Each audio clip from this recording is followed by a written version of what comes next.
Subscribe कीजिए दोस्तों हमारे चैनल को। नोटिफिकेशन पाने के लिए बेल आइकन को प्रेस कीजिए। हाँ तो बच्चों, कक्षा 9वीं के लिए हम गणित विषय पढ़ रहे हैं, जिसमें अपने एक्सरसाइज 1.3 चल रही थी। 1.3 का क्वेश्चन नंबर 3 का पहला क्वेश्चन मैंने आपको बता दिया था। आज हम दूसरा क्वेश्चन करेंगे। क्वेश्चन नंबर 3 था P/Q के रूप में अपन को ये दशमलव वाली संख्याएं व्यक्त करनी थी। तो मैंने उसमें आपको पहले बताया था, यदि दशमलव के बाद पहली संख्या से ही अंकों की पुनरावृत्ति प्रारंभ हो जाती है तो अपन 10 से गुणा करते थे। यदि दूसरी संख्या से पुनरावृत्ति प्रारंभ हो रही है तो अपन 100 से गुणा करेंगे। तो सर्वप्रथम इसको क्या मान लेंगे अपन, x बराबर 0.47। इसको किसके बराबर मान लिया अपन ने, x के बराबर। इसको मैं ऐसे भी लिख सकता हूँ 0.477777 लिख सकता हूँ, क्योंकि 7 के ऊपर ही बार लगा हुआ है, 7 की पुनरावृत्ति हो रही है। तो मैंने इसको ये मान लिया। अब मैं यहाँ पे लिख देता हूँ समीकरण नंबर 1। समीकरण 1 को 10 से गुणा करने पर, 10 से गुणा करने पर, ठीक है। अब देखो यहाँ पे इसको 10 से गुणा करेंगे तो ये तो हो जाएगा 10x, और इसको 10 से गुणा करेंगे तो ये कितना हो जाएगा 4.777। ये 4.777। अब यहाँ पे देखो, क्या मैं इस समीकरण में से इस समीकरण को घटाऊंगा तो मेरे पास ये x वाला मान बचेगा क्या, 0.47, ये नहीं बचेगा। तो इसको अपन को किससे गुणा करना पड़ेगा, अब वापस फिर 10 से। तो यहाँ पे डाल लो आप समीकरण नंबर 2। अब देखो ये समीकरण 1 है, ये समीकरण 1 को या तो इसको वापस 100 से गुणा कर दो आप, क्योंकि यहाँ पे तो घटाने पे अपन को 0.47 नहीं मिलेगा। तो या तो इसको 100 से गुणा कर लो या फिर इस समीकरण को 10 से गुणा कर लो। तो अपन इस समीकरण को ही गुणा कर लेते हैं। समीकरण 1 को 100 से गुणा करने पर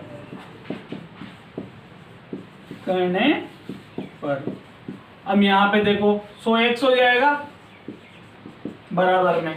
जब इसको अपन 100 से गुणा करेंगे तो 2 अंक पीछे चल जाएगा दशमलव, तो 47.77 हो जाएगा। 47.777 चलता रहेगा ये। अब यहाँ पे देखो ये 100x, इस 47.777 को क्या मैं 43 प्लस 4.777 ये लिख सकता हूँ। ये मैंने क्यों लिखा, क्योंकि मेरे पास 10x का मान है ये, ठीक है। इसी वजह से मैंने यहाँ पे पहले 10x से गुणा किया था, वरना अपन चाहते तो इसको डायरेक्ट 100 से भी गुणा कर सकते थे, क्योंकि अपने पास पुनरावृत्ति दूसरे अंक से प्रारंभ हो रही थी। लेकिन मैंने पहले 10 से गुणा किया, क्योंकि अपन को ये x वाला मान नहीं मिलता यहाँ पे गुणा करने पर, अपन को मिलता 10x वाला मान। इस वजह से 10x से पहले गुणा किया। तो 4.777 ये किसका मान है, देखो 10x का। तो यहाँ पे अपन क्या लिख सकते हैं, 43 प्लस 10x। इस 10x को इधर लेके आ जाओ तो 100x माइनस 10x बराबर 43। अब यहाँ पे देखिए 100x में से 10x गए तो 90x बराबर 43। तो x बराबर क्या हो गया 43/90। तो उसने यही बोला अपन से कि इस संख्या को P/Q के रूप में लिखिए। x बराबर ये संख्या मानी थी अपन ने, तो x बराबर क्या आ गया 43/90। ये P/Q वाली फॉर्म आ गई है, तो इसको नोट कर लीजिए आप। अब क्वेश्चन नंबर 3 देखिए, थर्ड। इसमें दिया गया है 0.001। अब यहाँ पे देखो 3 अंक है, बार लगा हुआ है, मतलब 3 अंकों की पुनरावृत्ति होगी। तो जब 3 अंकों की पुनरावृत्ति होती है तो अपन किससे गुणा करते हैं, 1000 से। तो मैंने इसको क्या मान लिया, x बराबर 0.001, इसके ऊपर बार लगा हुआ है, तो इसको अपन क्या लिख सकते हैं 0.001 001 001, यही पुनरावृत्ति होगी। इसको मान लो समीकरण नंबर 1। समीकरण 1 को 1000 से गुणा करने पर, अब देखो x को 1000 से गुणा किया तो 1000x, इसको 1000 से गुणा करेंगे तो 1000 में कितनी जीरो आती है, 3 जीरो आती है। तो ये दशमलव 3 अंक आगे खिसक जाएगा, मतलब यहाँ पे आ जाएगा 3 अंक, 1 2 3। तो क्या हो जाएगा 1.001 001 001 चलता रहेगा ये। अब देखो 1000x बराबर, इसको अपन क्या लिख सकते हैं, 1 प्लस 0.001 लिख सकते हैं। ये वाला मान x के बराबर है तो इसको x के बराबर लिख दिया। इस x को इधर ले आओ, आ गया माइनस में हो गया, घटाया 999x बचा, बराबर में 1 चल रहा है तो x बराबर क्या हो गया, 1/999। तो इसका p/q रूप क्या हो जाएगा, 1/999। तो आप इसको नोट कर लीजिए। क्वेश्चन नंबर 4 देखिए। अब क्वेश्चन नंबर 4 में दिया गया है 0.9999 को p/q के रूप में व्यक्त कीजिए। अब जब इसको अपन व्यक्त करेंगे तो अपने पास ऐसा उत्तर प्राप्त होगा। क्या आप अपने उत्तर से आश्चर्यचकित है? तो जो भी उत्तर आएगा वो अजीब सा उत्तर आएगा, उसके बारे में अपन को चर्चा करनी है। तो पहले तो अपन इसका उत्तर निकालते हैं, क्या उत्तर प्राप्त होता है। तो दिया गया है 0.9999 अब यहाँ पे देखो एक ही अंक की पुनरावृत्ति हो रही है, सिर्फ 9 वाले की। तो क्या अपन इसको ऐसे लिख सकते हैं, क्या लिख दिया। अब देखो दशमलव के बाद एक ही अंक की पुनरावृत्ति हो रही है तो अपन इसको किससे गुणा करेंगे, 10 से। तो पहले तो x बराबर मान लो, इसको ये मान लिया, ये वाला पूरा पद किसके बराबर मान लिया अपन ने, x के बराबर। अब अपन ने इसको किससे गुणा कर दिया, 10 से गुणा करने पर कर दो भाई ये 10x। अब यहाँ पे देखो 10 से गुणा किया, 10 में 1 0 आती है तो ये दशमलव कहाँ खिसक जाएगा, एक अंक आगे। तो क्या हो जाएगा 9.99 डैश डैश डैश। अब इसको देखो 10x, इसको क्या लिख सकते हैं अपन, 9 प्लस 0.9999 लिख सकते हैं क्या, ये लिख दिया। अब इसका मान तो देखो किसके बराबर है, x के बराबर है। तो यहाँ पे क्या करेंगे अपन, इसको मान लिया x, इसको इधर लेके आ जाओ x को। तो 10x माइनस x बराबर कितना हो जाएगा, 9। 10x में से x गया तो 9x बराबर में 9। तो x बराबर क्या हो गया, 9/9। कितना उत्तर आ गया, 1। मतलब x बराबर 1 आ रहा है। अब ये तो बोल रहा है कि इसको p/q के रूप में लिखिए, लेकिन यहाँ पे 1 थोड़ी है, 0.999 है, ये फिक्स 1 थोड़ी आ रहा है। मतलब जो अपन ने निकाला वो उत्तर तो अपन को 1 प्राप्त हो रहा है, लेकिन यहाँ पे संख्या अलग है, अपना तो आंसर ही गलत हो गया। तो यहाँ पे अपन क्या लिखेंगे, उसने पहले ही बोल दिया। क्या आप अपने उत्तर से आश्चर्यचकित है भाई, आश्चर्यचकित हो गए हम। तो हमने निकाला तो 1 प्राप्त हो रहा है, संख्या यहाँ पे दूसरी दे रखी है। तो इसका मतलब क्या हुआ, जब ये संख्या देखो 0.99 जो दी गई है, ये 1 तक पहुंचने में बिल्कुल कम है, मतलब लगभग है, 1 के बिल्कुल पास वाली संख्या है। तो अपन क्या लिख देंगे, जो अपना 1 प्राप्त हुआ है कि 0.9999 संख्या 1 के बिल्कुल लगभग है, इसीलिए अपन को उत्तर कितना प्राप्त हो रहा है, 1 प्राप्त हो रहा है। क्योंकि देखो ये 1 के बिल्कुल नजदीक वाली संख्या है, तो अपन ने लिख दिया है संख्या 1 के बिल्कुल लगभग है। बस यही आपका क्वेश्चन है, इसको नोट कर लीजिए। अब क्वेश्चन नंबर 6 देखिए। क्वेश्चन नंबर 6 में कहा गया है p/q के रूप की परिमेय संख्याओं के अनेक उदाहरण लीजिए जिनका 1 के अतिरिक्त कोई उभयनिष्ठ गुणनखंड नहीं हो और दशमलव प्रसार शांत निरूपित हो। तो सबसे पहले तो ये ध्यान रखना, आप जहां भी आपको p/q के रूप में परिमेय संख्याएं लेने की बोल ले, तो परिमेय संख्याएं लेंगे तो दशमलव प्रसार हमेशा शांत ही होगा, उसका अशांत आवृत्ति का कभी नहीं होगा। तो अपन को उदाहरण लेने, तो मैंने ऐसे उदाहरण यहाँ पे लिखे हैं जिनका प्रसार जब आप करोगे तो वो शांत प्रवृत्ति का ही होगा, अशांत प्रवृत्ति का कभी भी नहीं होगा। तो देखो 3/2 है, भाग लगाओ, 1 दूआ 2, 1 बचा, 5 दूआ 10, तो 1.5 शांत आवृत्ति का है प्रसार। 4/5 लिया मैंने उदाहरण, भाग लगाओ, भाग नहीं जा रहा तो ये 0.40 हो गया, 8 पंजे 40, इसमें लगाओ भाग, 3 दूआ 6, 1 बचा, 10 हो गया, 5 दूआ 10। ये वाला देखो, इसमें लगाओ, 1 पंजे 5, 3 बचा, 6 पंजे 30। तो इन सब के प्रसार जब आप देखोगे तो ये बिल्कुल शांत आवर्ती के हैं और इनका कोई उभयनिष्ठ गुणनखंड भी नहीं है। उभयनिष्ठ गुणनखंड आप ढूंढोगे तो केवल और केवल आपको एक ही मिलेगा। तो हम यहाँ पे देखो अपन ने वो उदाहरण तो लिख दिए, लेकिन इस क्वेश्चन में इसके आगे भी कुछ कहा गया है जो मैंने यहाँ पे नहीं लिखा है।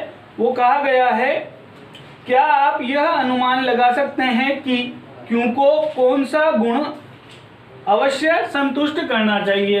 अपन को यह अनुमान लगाना है जो ये पी वाई क्यू के रूप की संख्या अपन ने लिखी, इसमें क्यू जो लिखा अपन ने ये कौन सा गुण संतुष्ट कर रहा है। तो यहाँ पे देखो अपन ने जब 4 उदाहरण लिए तो किसी में नीचे 2 आ रहा है, किसी में 5 आ रहा है, किसी में 2 आ रहा है, किसी में 5 आ रहा है। यदि मैं यहाँ पे 2 और 5 के अलावा और संख्याएं लिख दूं तो फिर प्रसार अशांत आवर्ती का हो जाएगा। तो अपना सवाल में वो चीज लेनी नहीं है अपन को। तो शांत आवर्ती का प्रसार प्राप्त करने के लिए अपन को क्यू में क्या लाना जरूरी है, या तो 2 या 5। तो अपन यहाँ पे क्या लिख सकते हैं, यहाँ क्यू 2 या 5 का गुणज होगा, गुणज होगा। क्यों होगा, या तो 2 या 5 हो सकता है या फिर इनका गुणज हो सकता है। इनका गुणज होगा तभी अपन को प्रसार कैसा प्राप्त होगा, शांत आवर्ती का प्राप्त होगा। तो कौन सा गुण हो जाएगा क्यों का, क्यों 2 या 5 का गुणज हो सकता है।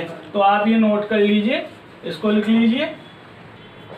अब क्वेश्चन नंबर 8 देखिए। क्वेश्चन नंबर 8 में कहा गया है, ध्यान से पढ़ना इसको, परिमेय संख्याओं 5/7 और 9/11 ये 2 परिमेय संख्या दे दी, के बीच 3 अलग अलग अपरिमेय संख्याएं ज्ञात कीजिए। मतलब ये 2 परिमेय संख्या है, इनके बीच में अपन को अपरिमेय संख्या निकालनी है।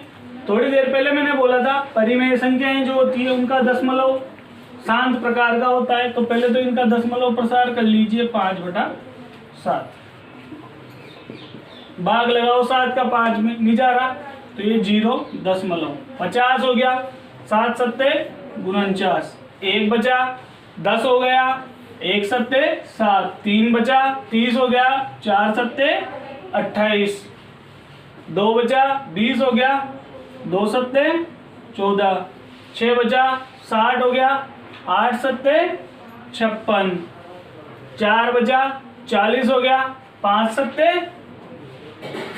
35, 5 बचा, 50 हो गया, फिर 7 सत्ते 49, फिर 1 बचा, 10 हो गया एक बार, फिर यहाँ से पुनरावृत्ति प्रारंभ हो जाएगी, फिर ये चलेगा। तो यहाँ पे देखो जब अपन ने भाग लगाया तो 5 अंकों तक तो भाग, ये यहाँ पे 6 अंकों तक भाग गया पूर्ण रूप से।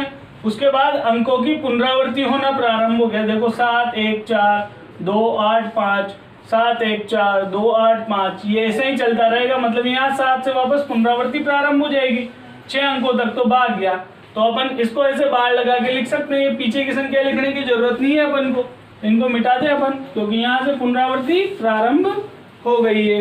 इसी प्रकार 9/11 है, 9/11 इसका भी दशमलव प्रसार कर दीजिए, भाग नहीं जा रहा तो ये 0 दशमलव लगा दीजिए। 90 हो गया, 90 में भाग गया, 8 11 88, बचा 2, 20 हो गया, 1 11 11, फिर 9 बचा, 90 हो गया तो 8 11 88, फिर 2 बचा, 20 हो गया, 1 11 11, फिर 8 बचा, 9 बचा, 90 हो गया तो 8 बार। तो इसकी पुनरावृत्ति होती रहेगी ये। तो यहाँ पे देखो 8 1, इसके बाद पुनरावृत्ति प्रारंभ होगी, 8 1 8 1 8 1 8 1 ऐसे ही चलता रहेगा। तो क्या मैं इसके ऊपर बार लगा सकता हूँ, बार लगा के आगे की संख्याओं को मिटा दें अपन। तो यहाँ पे देखो अपन ने इन दोनों का दशमलव प्रसार ज्ञात कर लिया है, 5/7 और 9/11 का। अब यहाँ पे देखो 0.71, आगे वाला पद देखो 7 है, इसमें 8 है, इनके बीच के अपन को कोई संख्याएं लिखनी है 3 जो अपरिमेय हो। अपरिमेय का मतलब उनकी पुनरावृत्ति हो रही हो अंकों की। तो यहाँ पे 1 तो मैं लिख के बता देता हूँ, बाकी आप लिख लेना। जैसे 0.7 है, ये 7 1 4 आ रहा है, 4 की जगह आप कर दो यहाँ पे 5, 2 आ रहा है, 2 की जगह कर दो 3, 8 की जगह कर दो 9, 5 की जगह कर दो 4, इसको कर दो, एक ही हो गई। फिर दूसरी लिखनी है 0.75। तो आप जो शुरू वाला अंक है उसके बाद एक अंक बड़ा कर दीजिए संख्या का, और कोई सा भी अंक आप लिख सकते हैं, उनकी पुनरावृत्ति कर सकते हैं। तो ये मैंने इसकी पुनरावृत्ति कर दी। तीसरी लिखनी है, तीसरी देखो यहाँ पे ये 8, क्योंकि 8 1 तक जा रहा है तो मैं 8 0 ले लूंगा। इसके बाद आप कोई भी अंक लिख सकते हो, 4 2 1 4, कोई भी अंक लिख दो, पुनरावृत्ति कर दो। 6 अंक लेने हैं अपन को, क्योंकि अपनी संख्या कहाँ तक जा रही है, 6 अंकों तक। 6 के बाद पुनरावृत्ति होगी, जरूरी नहीं है 6 लो, आप 2 अंक लेके भी उसकी पुनरावृत्ति कर सकते हो, कोई दिक्कत नहीं है। और ये भी जरूरी नहीं है कि आपको यही संख्या बनानी है, इनके बीच में अनेक अपरिमेय संख्या हैं, आप कोई सी भी लिख सकते हो, ये आपके ऊपर है, जरूरी नहीं है यही लिखो। तो ये तो मैंने लिखवा दी, आपको इसके अलावा 3 अपरिमेय संख्याएं और लिखनी है अपने मन से। इस क्वेश्चन को नोट कर लीजिए। क्वेश्चन नंबर 9 देखिए, अब कौन कौन संख्याएं परिमेय तथा अपरिमेय हैं और कारण भी अपन को बताना है। पहला क्वेश्चन है √23। अब √23 का आप जब वर्गमूल करोगे तो अपन को पूर्ण वर्ग संख्या प्राप्त नहीं हो रही है। यहाँ पे अंदर जो संख्या है वो पूर्ण वर्ग संख्या है क्या, नहीं है, तो पूर्ण संख्या वर्गमूल में प्राप्त नहीं होगी। और अपन ने एक चीज और पढ़ी थी, अंडर रूट के अंदर जितनी भी संख्याएं होती है वो सभी अपरिमेय संख्याएं होती है। तो पहला तो कौन सी संख्या हो जाएगी, अपरिमेय। दूसरा देखो, दूसरे में संख्या तो अंडर रूट में, तो अपन क्या इसको अपरिमेय बोल दे क्या, नहीं बोल सकते। क्यों, क्योंकि जो अंडर रूट के अंदर संख्या है वो देखो पूर्ण वर्ग संख्या है 225। 225 का जब अपन वर्गमूल निकालेंगे, अंडर रूट लगा हुआ है, अंडर रूट का मतलब होता है वर्गमूल, तो वर्गमूल निकालेंगे तो अपन को कितना प्राप्त होगा, 15। और 15 तो एक कौन सी संख्या होती है, परिमेय संख्या। तो ये कौन सी संख्या हो जाएगी, परिमेय संख्या। अब यहाँ पे देखो थर्ड वाले में 0.3796, मैंने आपको एक चीज लिखवाई थी, दशमलव संख्याएं भी अपरिमेय होती है, लेकिन वो कब अपरिमेय होंगी, जब उनका प्रसार अशांत आवर्ती का हो या अनवसानी आवर्ती का हो। लेकिन यहाँ पे देखो इसका प्रसार शांत है, यहाँ पे आके ही प्रसार रुक गया है और इसके ऊपर बार भी नहीं है, तो ये कौन सी संख्या हो जाएगी, परिमेय संख्या, क्योंकि इसका प्रसार क्या है, शांत है। अब फोर्थ वाला देखो 7.478,478, तो देखो यहाँ से पुनरावृत्ति होने लगी 478, इसके बाद ये पुनरावृत्ति प्रारंभ होगी 478। पुनरावृत्ति प्रारंभ होते प्रसार कैसा हो जाएगा, अनवसानी आवर्ती का या अशांत आवर्ती का। तो अशांत आवर्ती वाले प्रसार वाली संख्याएं कौन सी होती है, अपरिमेय संख्याएं।